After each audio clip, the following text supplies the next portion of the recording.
Bonjour à tous, on dirait que j'ai fumé un paquet de clopes.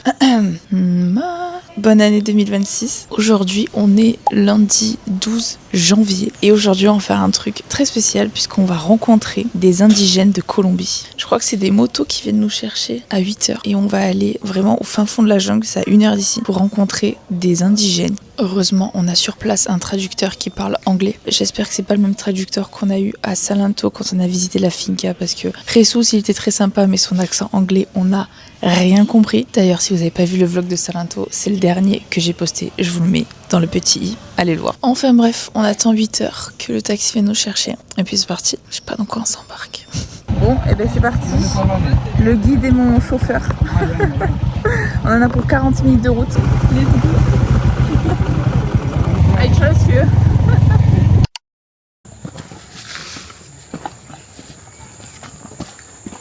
Wow. Do you know why also they use white clothes? No.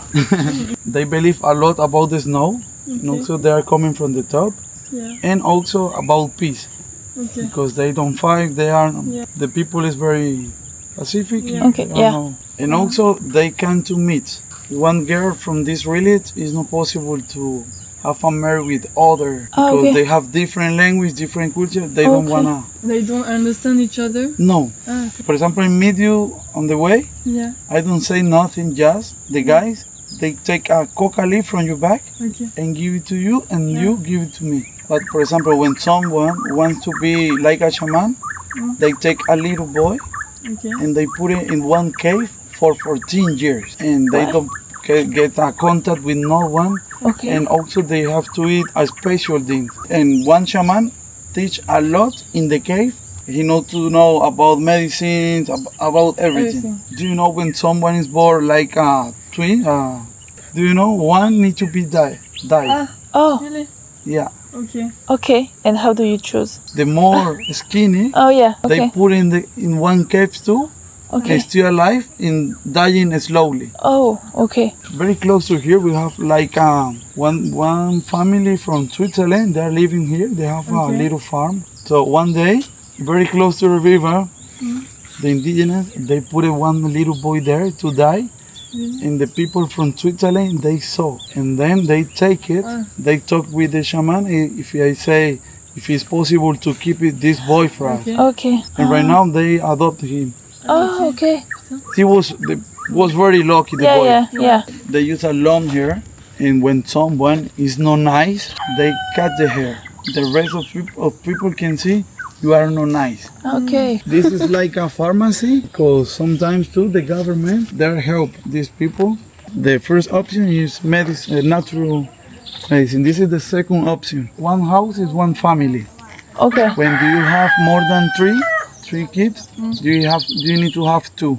They can make one house in 3 or 5 days. Okay. Because when one person need to make a house, a build, everyone helps. And like if a kid later he wants to go outside, they want to leave the village, is it possible? Yeah. But you need to cut your hair. Okay. That does not happen often. They like to be here normally. Oh, and they have electricity with the that's new. with the solar panel. Okay. From the government. Do they have to give something back to the government because they help them? No, they protect the nature, so. Oh, ok. Bon les gars, on vient d'arriver au village, c'est des paysans, vraiment, c'est des paysans. C'est assez incroyable de voir les gens vivre comme ça. On vient tellement d'un environnement développé, tout va tellement vite, on a accès à tout et eux ils vivent genre, c'est vraiment comme pas à la préhistoire, mais c'est vraiment, vous voyez, quand on va à l'école et qu'on va dans un musée pour voir comment les gens vivaient avant, mais c'est comment ils vivent eux maintenant, aujourd'hui, c'est impressionnant. Le guide il est trop sympa, il nous explique plein de trucs, je vais essayer de tout vous traduire à chaque fois, mais je vous ferai un récap à la fin de la vidéo, c'est impressionnant, on apprend plein de trucs, il y a plein d'enfants, ils sont trop mignons. Après je vais pas vous cacher, c'est un peu perturbant d'être dans le village, enfin on est habillés comme des touristes quoi, enfin je veux dire, eux ils sont habillés en blanc, en toge et tout, nous on est vraiment en mode et c'est vrai que c'est un peu perturbant j'ai pas envie de les filmer et tout, genre on n'est pas au zoo quoi, donc je vais essayer de vous en montrer le plus possible sans être trop intrusif pour eux. Do you see something yellow sometimes? That is called poporo. They have like a white dust, but they put it together, the dust with the coca leaf. For them, this is the special drink, but that is only for men. Okay. They get this when they have 18 years, Okay. but it's not easy to get this. Yeah, you need to do something special to get this. Okay. And when you get this, you can have a wife. Okay. And the man doesn't choose the wife or the wife doesn't. The shaman decided to Okay. Shaman which decide. one. The girls, the women, they get the leaves from the plant. Ah, okay. They know, not the guys, only girls. And the girl, they can eat the coca leaf too? But only like a tea or normal, but not like the. Okay, not chewing. Okay. And also the stuff, the poporo, for them is like a diary. They only speak, but they don't write the language. They okay. put everything mental, good and bad things. Everything Okay. is in this. Okay. And This when is forever, for all life. okay, and when they die, they are like us. They are They- like underground, and they Yeah. put the poporo with them. Two, yeah. Okay. People is in the, very close to the houses. Okay. Probably here they have one. Oh, okay. I get that. Nice. Why the small girl has many necklaces? This is the tradition. Okay. But the little boys, they get a little bag. Vamos, Palomino, vamos. Para que vivas allá en casa. ¿No? So we cannot see a poporo, only. Yeah, let me see if you have a good friend there. I Okay. can show you and you can Oh, make a picture too. Oh, cool. See that? Oh, So the white dust is inside. okay. This is the stuff with the white dust together with the coca leaf. Ah, okay. Wanna See. try? Yeah, why not? Oh, guapa. And what is the effect? You are not hungry, not tired. Bon, bah, ça y est, on repart. On va aller voir le mammouth. J'espère, en vrai, on va voir.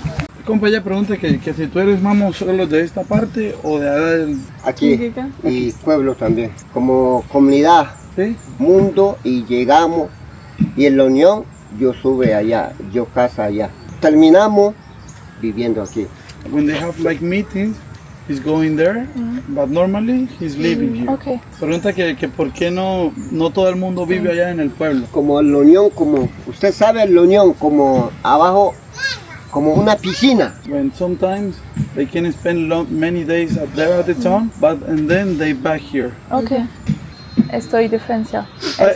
¿Cómo se dice, compadre? Soy de Francia. Maldita Gisela, Compa, ¿y cuántos años tienes?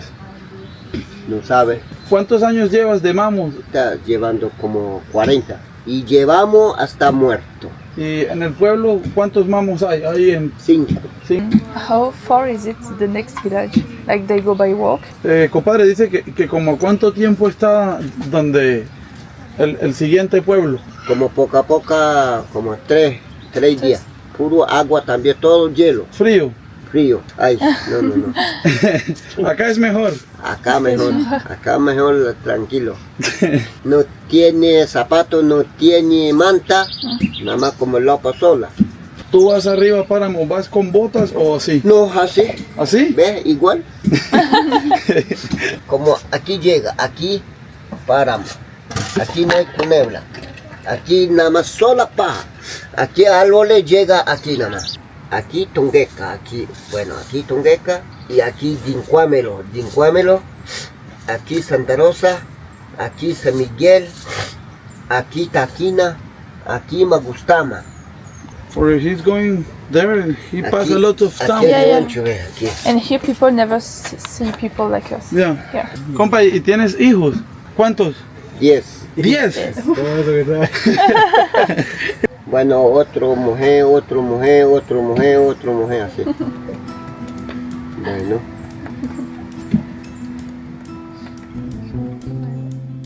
Bon, là vous devez sûrement être en train de vous dire on n'a rien compris et c'est normal. Je vous ai jeté dans le village sans vraiment vous expliquer avant. En réalité, je l'ai pas fait car moi-même je ne savais rien. Après cette visite avec le guide, j'ai voulu en apprendre encore plus sur les Kogis. Qui sont-ils vraiment? Quelle est la toute première ligne de leur histoire? Et quel est leur rôle en tant que grand frère sur cette terre? Alors en rentrant, j'ai commencé à fouiller sur internet et j'ai fait des recherches sur l'histoire de ce peuple indigène qui survit encore en Colombie. Lors de la colonisation par les Espagnols, les Kogis ont résisté 100 ans. Les Espagnols découvrent des guerriers redoutables qui utilisent des flèches empoisonnées et se cachent dans les montagnes. Cependant, face à la supériorité des armes à feu et surtout aux maladies, les Kogis ont compris qu'ils ne pouvaient pas gagner la guerre frontale. Plutôt que de se soumettre à l'esclavage dans les mines et de se convertir de force, les survivants ont pris une décision radicale, disparaître.